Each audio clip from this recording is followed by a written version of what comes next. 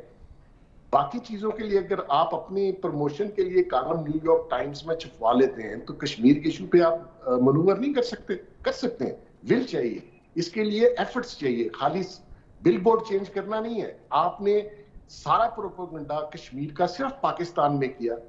ہم جانتے ہیں کشمیر کے ایشوز کو کیا ہے. میں خود کشمیری ہوں, میرے ریلیٹیو ہیں, میں بہت محسن بیگ صاحب آپ کے دوستوں میں سے ہیں وزیر اعظم صاحب. ایک بہت آسان سا جو طریقہ کار ہے وہ یہ ہے کہ آپ انٹرنیشنل میڈیا کی ریکویسٹ کو ویلکم کریں اور آپ انٹرویو دیتے رہیں, اور ان انٹرویوز میں آپ بار بار بھارت کی جنگی جنون کا, کشمیر کے مظالم کا تذکرہ کرتے رہیں. تو یہ ایشو تو آپ اس طرح سے بھی لائیو رکھ سکتے ہیں.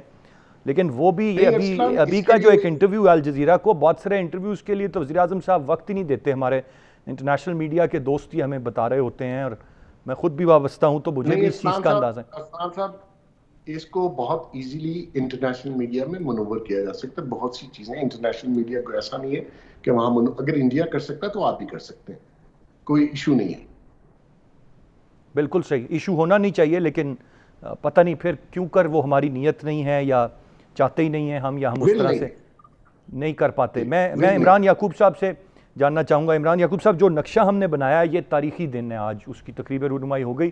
یہ تاریخی دن ہے آج, یہ نقشہ ہم نے بنا لیا ہے. ایک تو اس پر اپنی رائے فرما دیں, اور ساتھ ساتھ جو اس وقت سر نئے الائنسز بن رہے ہیں, اس وقت جو چین اور بھارت کی ایک ٹینشن ہے, اس میں ایک بڑی پازیٹیوٹی ہمیں یہ نظر آئی کہ حال ہی میں عمران خان صاحب نے فون کیا بنگلہ دیش کی وزیر اعظم کو اور ان کو دعوت دی پاکستان آنے کی, اور بظاہر لگا کہ شاید پاکستان اور بنگلہ دیش کے درمیان کچھ معاملات بہتر ہوں گے. دیگر جو بھارت کے ہمسایہ ممالک ہیں ان کے ساتھ بھی اس کے مسائل ہیں. چین کے ساتھ بہت بڑا مسئلہ چل رہا ہے. تو ایسے میں تھا کہ شاید سنگل آؤٹ اور آئسولیٹ ہو جائے گا بھارت. اس معاملے کو آپ کس حد تک اور کس طرف جاتا دیکھ رہے ہیں؟ ارسلان, پہلی بات تو یہ ہے کہ میں سمجھتا ہوں کہ یہ اچھا کام ہے. جو کشمیر کا نقشہ پاکستانی نقشے میں شامل کرنا, یہ اچھا کام ہے, اور اس پہ حکومت کی تعریف کی جانی چاہیے کہ انہوں نے اچھا کیا. یہ بڑا وہ کہتے ہیں نا, بڑی دیر کر دی مہرباں آتے آتے. یہ پتہ نہیں کیوں انہوں نے آج تک ایسا نہیں کیا ہوا تھا. یہ اچھا کام ہے, اس کی تعریف ہونی چاہیے. دوسری بات یہ ہے کہ اس سے جو فائدہ ہوگا وہ یہ ہوگا کہ جب نقشے میں آپ دیکھیں گے, بچے آپ کے دیکھیں گے, سٹوڈنٹس دیکھیں گے, تو ان کو یہ احساس ہوگا کہ کشمیر بھی ہمارا حصہ ہے اور اس پہ دشمن نے قبضہ کیا ہوا ہے, تو ہم نے اس کے لیے کچھ کرنا ہے. جس ول کی بار بار محسن بیگ صاحب بات کر رہے تھے, وہ ول اسی طرح سے بنے گی کہ لوگوں کو احساس تو ہو. یہاں یہ تو بات ہوگی. اب آ جاتے ہیں آپ کے سوال دوسرے کی طرف کہ جناب یہ کشمیر کے بعد انڈیا کی جو حالت ہو رہی ہے اس میں کیا ہے. تو میں سمجھتا ہوں اس کا کریڈٹ پاکستان سے زیادہ چین کو جاتا ہے. چین نے جس طرح سے ون بیلٹ روڈ آپ دیکھنے اور دوسری چیزیں ہیں, یہ سی پیک ہے چین کی. دیکھیں پوری دنیا میں اب جو معاملہ ہے, چین ایک عالمی طاقت کے طور پہ ابھر رہا ہے, اور چین نے اپنے آپ کو یہ تسلیم کروا رہی ہے کہ وہ صرف ایک معاشی طاقت ہی نہیں ہے بلکہ ایک عالمی طاقت ہے. اب سپر پاور جو ہے, جو جس طرح سے پہلے دو سپر پاورز ہوتی تھی, ایک امریکہ اور ایک روس, اب اس طرح سے نہیں ہے. روس کے بعد اب یہ ہے کہ اب سرد جنگ بھی اگر آپ دیکھیں کہ روس اور امریکہ کی اس طرح سے نہیں ہے, بلکہ اب سرد جنگ چین اور امریکہ کی ہے. اگر آپ ان چیزوں پہ ذرا غور کریں تو یہ چین جو ہے اس نے پاکستان کے ساتھ جس طرح سے الائنس کیا اور سی پیک کیا, اب اس میں ضروری تھا, کیونکہ اگر اس نے اس خطے میں اپنا کردار بڑھانا ہے, اگر اس نے اس خطے میں یہ بات ثابت کرنی ہے کہ اس خطے کو وہ لیڈ کرے گا اور اس خطے کو لیڈ کرتے ہوئے پوری دنیا کا ایک لیڈر بنے گا, تو اس کے لیے یہ ضروری تھا.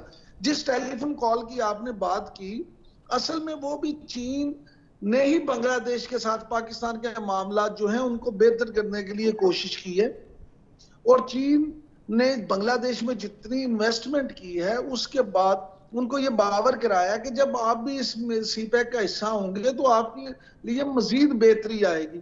نیپال کو آپ دیکھ لیں, نیپال اصل میں انڈیا کا اگر آپ رویہ دیکھیں تو وہ تو اپنے آپ کو اس خطے کا مانیٹر سمجھتا تھا. وہ تو سمجھتا تھا کہ میں اس خطے کا بدماش ہوں, میں اس خطے کا ایک جو ہے نا گینگسٹر ہوں اور میں ان کو کنٹرول کروں.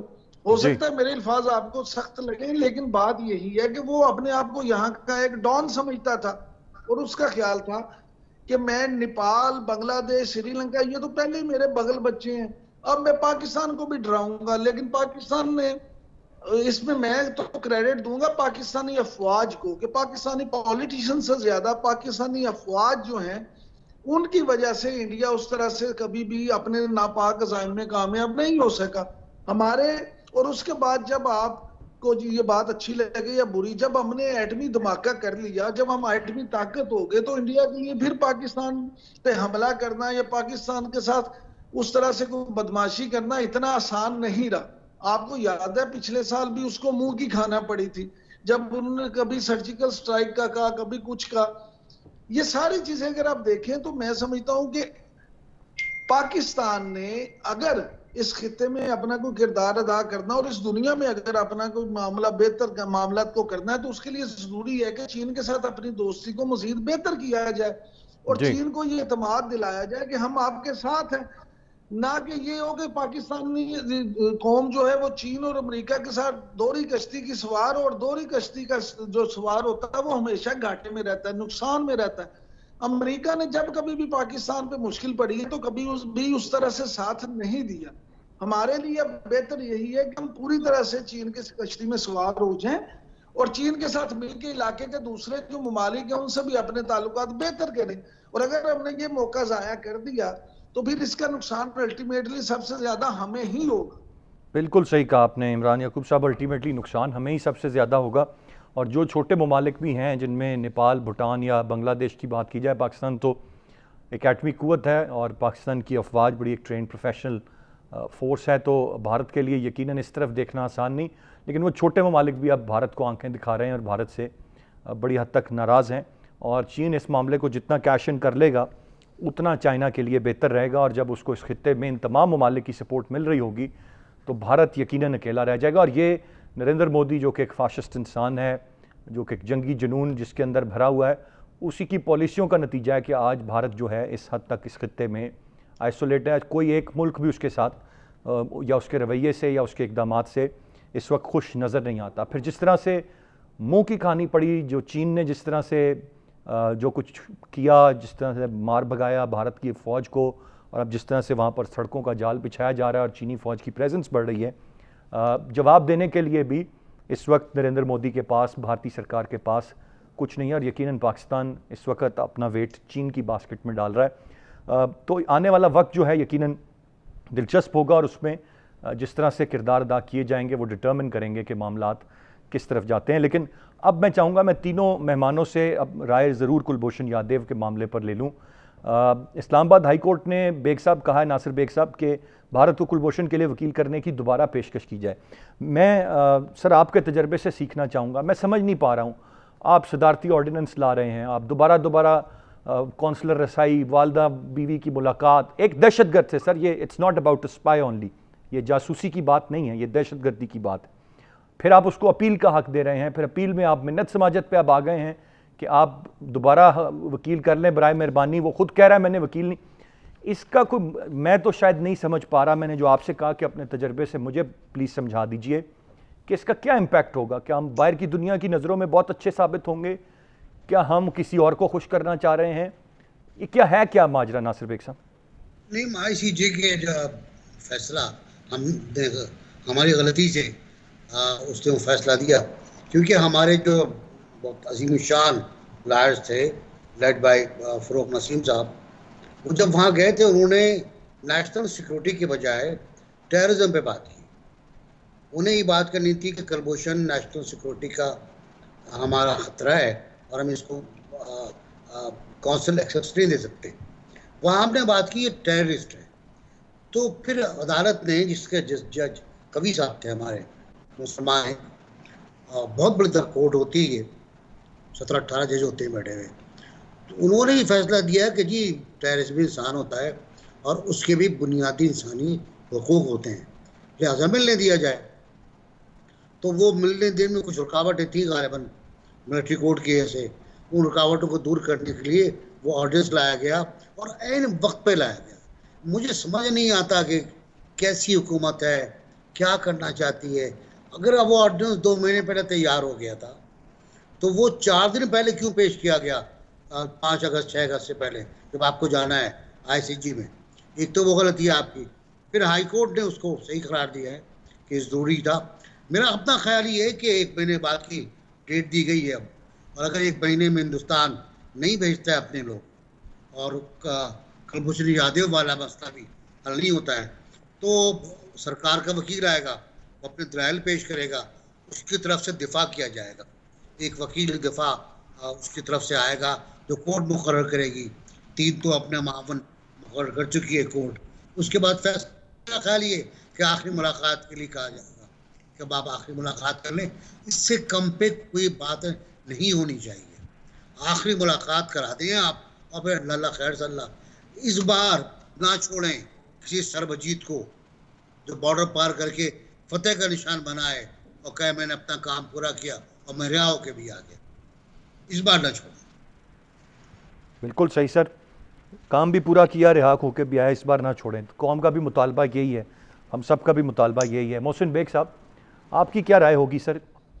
یہ کس طرف جا رہا ہے معاملہ, یہ کیا چیزیں چل رہی ہیں, یہ کس کی خوشنودی حاصل کرنی ہے, یہ کون سے ایسی پیچیدگیاں ہیں قانون کی جو میں نہیں سمجھ پا رہا سر؟ ایکچولی آئی سی جے میں جو بھی کنڈیشنز لگیں وہ پاکستان کو فلفل کرنی ہے, اور میں سمجھتا ہوں کہ فلفل کرنی چاہیے. آپ کا کیس بہت مضبوط ہے انٹرنیشنل کورٹ میں. آپ جو ایویڈنس دیں گے اس میں بیسیکلی کلبھوشن یادو, یہ میرے خیال میں شاید ہسٹری میں پہلی بار ہوا کہ اس رینک کا شخص خود کسی بھی ملک میں دہشت گردی میں اور جاسوسی میں انوالو ہو اور اریسٹ ہو جائے, کیونکہ اس رینک کے لوگ خود کام نہیں کرتے آن گراؤنڈ آ کے. یہ لوگ اپنے آگے سے جو بھی ان کے انفارمرز یا جو نیچے جو یہ ہائر کرتے ہیں وہ لوگ کام کرتے ہیں. لیکن کلبھوشن صاحب کو ایکسائٹمنٹ بہت زیادہ تھی کیونکہ انہوں نے خاص کر بلوچستان میں بہت زیادہ ہمیں نقصان بھی پہنچایا. ہمارے بہت سے لوگ شہید ہوئے, سویلین بھی اور سیکیورٹی اداروں کے لوگ بھی شہید ہوئے. یہ جس جگہ اریسٹ ہوئے وہ یہ سیکیورٹی انہوں نے ایک ٹریننگ کیمپ بنایا تھا جس میں بی ایل اے کے اور بہت سے دہشت گردوں کو ٹریننگ دلوانی تھی, اور یہ اس کیمپ کے افتتاح کے لیے آئے اور وہاں اریسٹ ہو گئے. اور جیسے یہ اریسٹ ہوئے انہوں نے ایڈمٹ کیا کہ میں یہ میرا رینک ہے, میں نیوی سے ہوں اور را میں ایز اے ڈیپوٹیشن پہ ہوں. جب تک ہماری سیکیورٹی ایجنسیز نے ان کے گھر کا پتہ ممبئی میں, ان کی فیملی کا سارا کچھ چیک کیا, پھر ڈسکلوز کیا. ایویڈنس بہت سٹرونگ ہے کورٹ میں دینے کے لیے. تو اس مسئلے میں میرے خیال میں گورنمنٹ اس وقت صحیح ڈائریکشن میں جا رہی ہے. شروع میں گورنمنٹ اس وقت سر صحیح ڈائریکشن میں جا رہی ہے, آپ کی نظر میں پوائنٹ آ گیا. میں عمران یعقوب صاحب سے جان لوں. عمران یعقوب صاحب, ایک سوال یہ بھی اٹھتا ہے کہ جب سزائے موت ہو گئی تھی, جو ایک کامن پریکٹس رہی ہے کہ فوراً اس پر دستخط ہو جاتے ہیں اور عمل بھی ہو جاتا ہے, یہ کلبھوشن کے معاملے پر اتنی تاخیر کیوں کہ آئی سی جے تک جانے کی نوبت پیش آئی؟ کیوں نہیں فوراً ہی اس پر عمل درآمد کر دیا گیا؟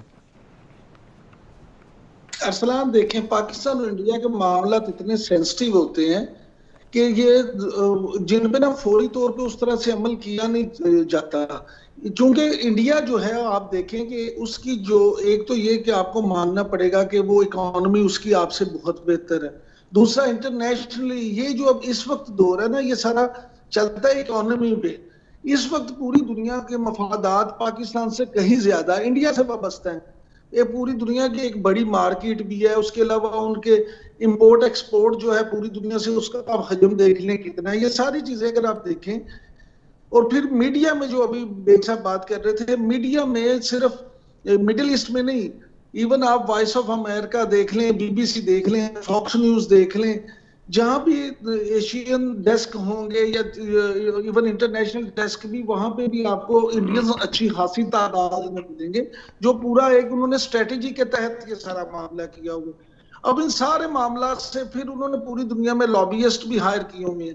یہ سارے معاملات سے نپٹنے کے لیے ضروری تھا کہ آپ ان کو یہ موقع فراہم کرتے اور یہ کہ تاکہ کل کو وہ یہ نہ کہہ سکیں کہ جناب ہمیں تو موقع ہی نہیں دیا گیا, یہ تو انہوں نے پکڑ کے ایسی زبردستی کر دیا. جس طرح سے ہمارے اداروں نے اس کے پورا کلبھوشن یادو کے معاملے میں پورا کیس بنایا اور جس طرح سے پوری چیز یہ ڈیولپ کی ہے، یہ وہی وجہ ہے کہ اب پوری دنیا میں کہیں بھی اس سے انکار نہیں کیا جا سکتا کہ کلبھوشن ایک دہشت گرد تھا. اس نے پاکستان میں دہشت گردی کے واقعات نہ صرف کروائے بلکہ کتنے لوگوں کی جانیں ان واقعات میں چلی گئی. رائٹلی سیڈ عمران یعقوب صاحب. تو آپ سمجھتے ہیں کہ کیس پاکستان کا سٹرونگ ہے، بلٹ اپ ہو گیا ہے اور اس کو اب کوئی ڈینائی نہیں کر سکتا. بہت شکریہ ادا کرنا چاہوں گا تینوں معزز مہمانوں کا. گفتگو آپ نے سنی. آج کے پروگرام سے اتنے. ارسلان خالد کو اجازت دیجیے. اللہ نے کے بعد.